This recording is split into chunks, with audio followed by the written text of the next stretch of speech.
Okay, this is going to be a video over DNA replication modeling. And again, on the back of that DNA supermodel sheet, you have this DNA replication paper that will help you answer it. And then you have your notes on DNA replication that you should have. They're better than what's in the PowerPoint. And the enzymes or proteins that are involved. And here's a little picture of it. So we don't have all the models. Here's another picture of it. And here's the process of it. Okay.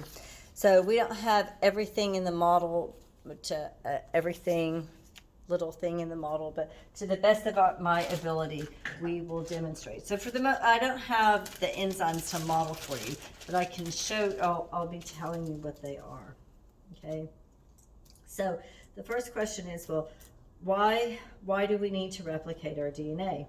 Well, we've already talked about any time you're going to have a cell that's going to divide, you need to replicate your DNA so that the daughter cells get all the DNA, because the DNA is instructions for making you.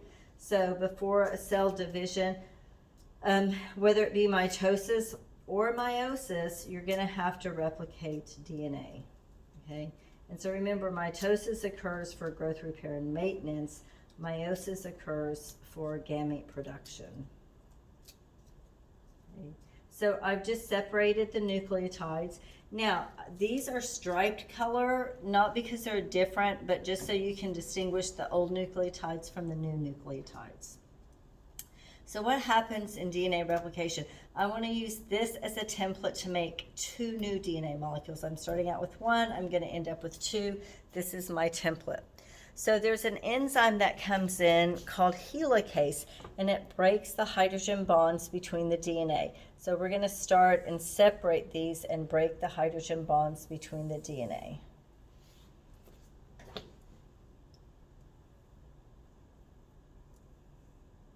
Okay, so and then there's proteins that come in called single-stranded binding proteins. And they hold the DNA open. They prevent it from zipping back up, because that's what it wants to do. So single-stranded DNA binding proteins will keep it unzipped. Okay. Then what happens next is, remember I told you DNA can only build. Maybe I didn't. You can only build DNA in the 5' to 3' direction.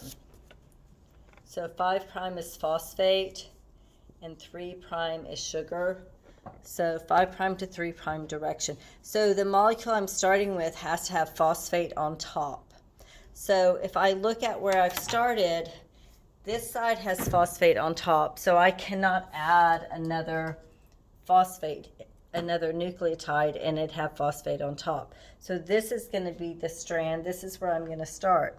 So the first thing that happens is primase or RNA primase comes in, and it adds RNA that is complementary to the, I should label this, RNA that's complementary to the DNA. So then this lets polymerase know, hey, this is where I'm going to start putting in my new nucleotides.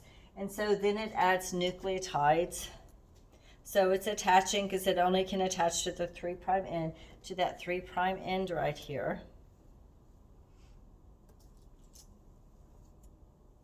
And so I'm adding these on the parts that have been unzipped already. This is why I don't play video games, because the pressure of you guys watching me while I do this is just too much. Okay, now on this side, I cannot add a primer right here, because it would be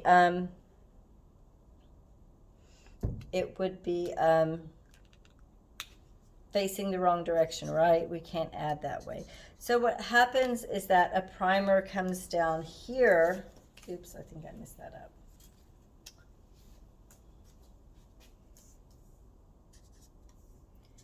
So this is my red primer. So it's complementary to this. So this is TGA, and this is the 5' end right here, and here's the 3' end.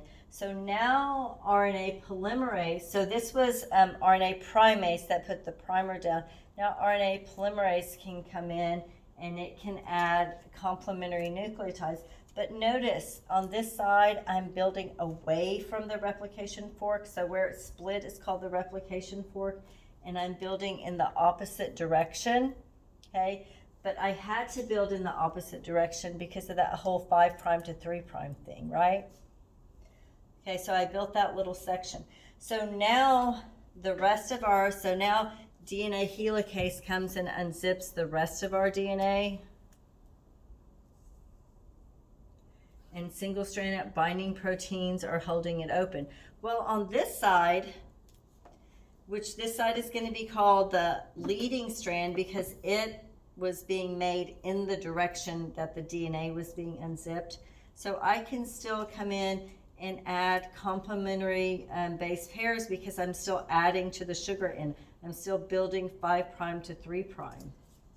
Okay. So the leading strand is built 5' to 3'.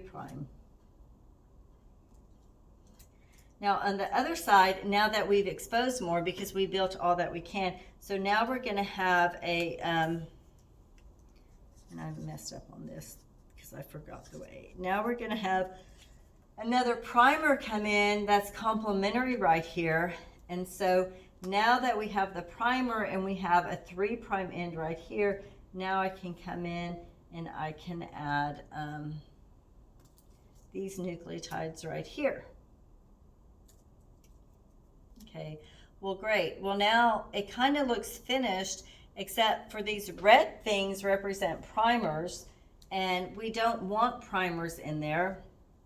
So a different polymerase is gonna come in and it's gonna build, it's gonna replace these.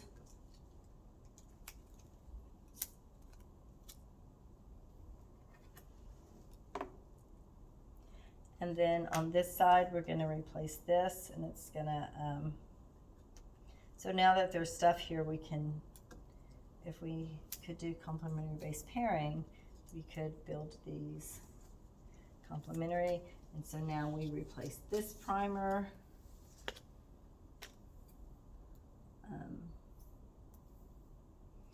Except we just happen to be missing a nucleotide right here, so this would go here and here, but we're missing an A nucleotide. I don't know what happened to it. Of course, that would have been the first one to go in there.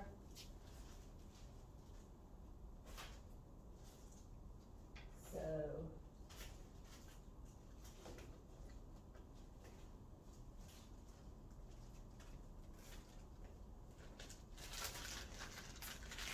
if I had done this in advance, we would have this. So here's an A nucleotide.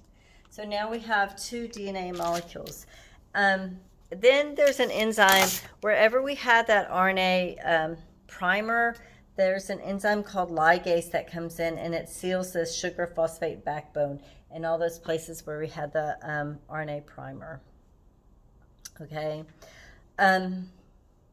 So now that's all the enzymes that are in your notes, and now we have 2 new DNA molecules that are exactly the same as the DNA molecule that we started with. So they have the same complementary base pairs they have as each other, and they have the same complementary base pairs as what we had in the beginning. So you can see at least the color pattern.